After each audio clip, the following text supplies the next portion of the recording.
आजाद कश्मीर से डॉक्टर अदनान कियानी की खबर शामिल करते हैं। पर्ल डेवलपमेंट अथॉरिटी रावलाकोट के डायरेक्टर स्टेट सरदार मोहम्मद सलीम नाज मुलाजमत से रिटायर हो गए। सरदार मोहम्मद सलीम नाज अरसा 25 साल से बतौर ऑफिसर महकमा में फराइज सर अंजाम देते रहे। इस दौरान वो PDA के चेयरमैन, एडमिनिस्ट्रेटर, जिला कौंसिल पूंछ के ओहदे पर भी फाइज रहे। रावलाकोट पोस्टिंग से कबल वो मुजफ्फराबाद में उस वक्त के वजीर आजम आज़ाद कश्मीर सरदार मोहम्मद अब्दुल कयूम खान के प्राइवेट सेक्रेटरी और सेक्रेटरी ऑफिसर शोबा इंतजामिया भी तैनात रहे। उनका तबादला PDA में बतौर स्टेट ऑफिसर हुआ था।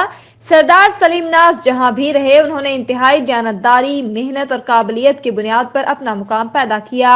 आज़ाद कश्मीर की ब्यूरोक्रेसी में भी उन्हें कद्र की निगाह से देखा जाता था और एक खास मुकाम हासिल है। आज़ाद कश्मीर के डेवलपमेंट अथॉरिटीज़ के मुलाजमीन में वो पहले ऑफिसर हैं जो ग्रेड 20 में रिटायर हुए।